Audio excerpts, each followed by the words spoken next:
Hello, my name is Anna Schmidt. I'm a student from Germany, but recently studying in English.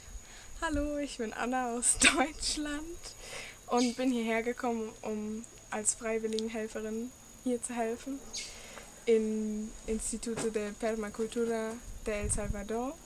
So heißt die Organisation. Yeah, so the reason why I came here is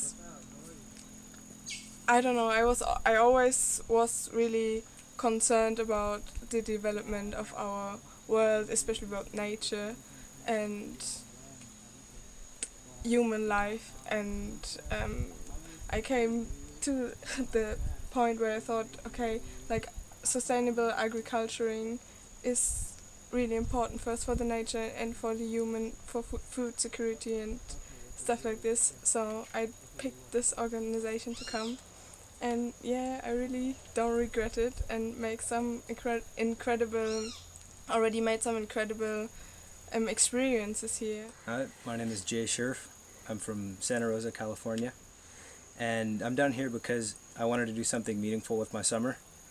All throughout high school, I've always kind of talked the talk in terms of making the world a better place and helping out the environment, but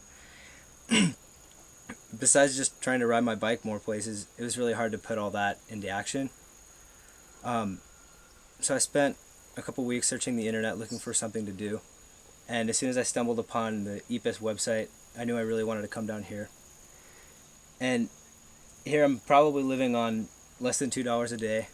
My hands are full of blisters, but it's probably the happiest I've ever been. One of the most impressive things I experienced here was when we went to a community around for a few days, and there you could really see how permaculture impacts the life of the people and that they're really living like in harmony with the nature. So for example, all the food we ate there in the house, like we stayed in this family, and all the food came from the land around, even the coffee, the beans, the maize and the eggs, everything. They hardly bought anything.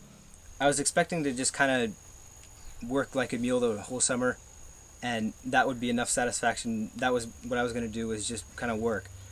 But besides from just putting in the labor, I'm seeing a lot of how different aid organizations work and kind of what's the best way that we can try to make the world better. In Western countries, it always works like this, that we work something, then we earn money and we use the money to buy our food, but there the actual work made the money. So you could really see this connection, and it felt really nice, like not like this feeling of alienation you sometimes. A couple years ago I was thinking if I wanted to help somebody that was homeless, I would take them out for dinner and, buy them a burrito, but really in the long term that's just creating dependence, because the next day they're wondering, well, where's my burrito going to come from today?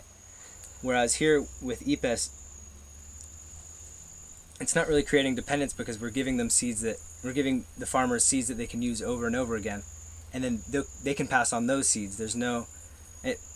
The only thing we're giving anybody is intelligence, is the knowledge and the education to help themselves, and yeah, they can pass that on pretty easily. Yes, I ate the best beans in my life. I think they came directly from the field. We took them and put them in the pot, and it was an incredible flavor. I didn't know that food can taste like this. No, yeah, I'm meeting incredible people. I'm talking to ex-guerrillas all the time about, God, the most foreign perspectives on things that I thought I knew about in the States. Here it's the other side of the world. It's something that is totally different. Coming down here as a volunteer has really helped me out getting hands-on experience with things. Back in the States, our way of learning has just been kind of reading everything out of a textbook. It's all theory.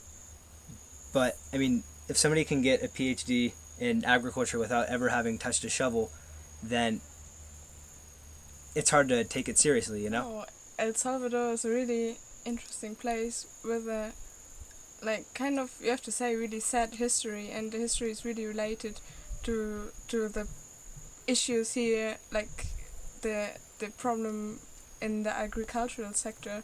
And here you can really see how people move out of a really bad situation, like most of the land was kind of destroyed so that you couldn't grow anything, and where permaculture is practiced you can see that it really works, and it's a satisfying experience. Like it can give you a lot, gives me personally a lot of hope, like that change is possible.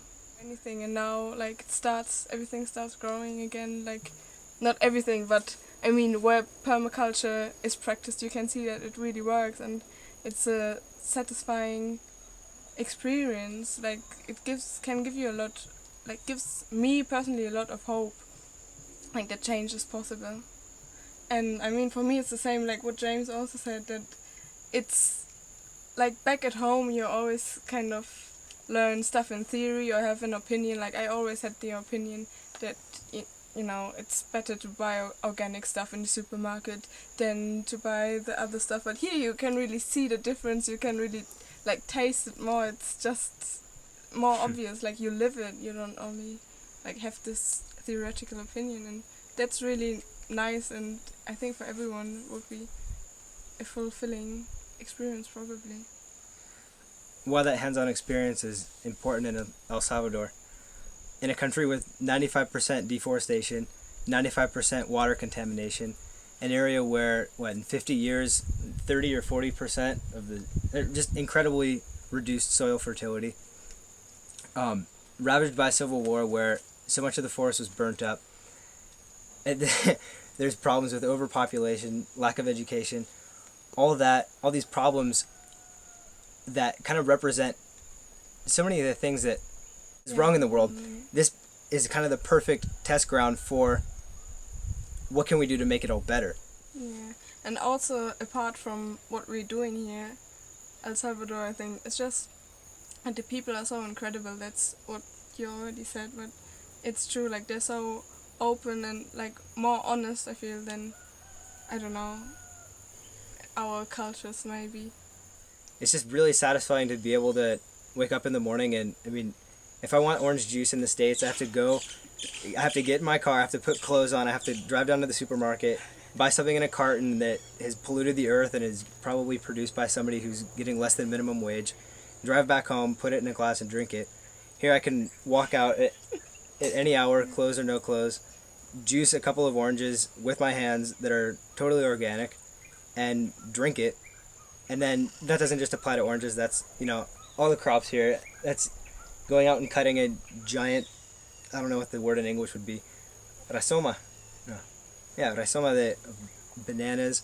There's coconut. We have tons of mangoes everywhere. There's limes. Mm-hmm. That's really fulfilling. I think here, the first time in my life I saw a real coconut, like in Europe or in the United States. I don't know. We always get these brown nuts. They look like nuts, and here I the first time I realized that they're orange and much bigger. I was like, this is a coconut. It's crazy. You just realize here how alienated you are to your food.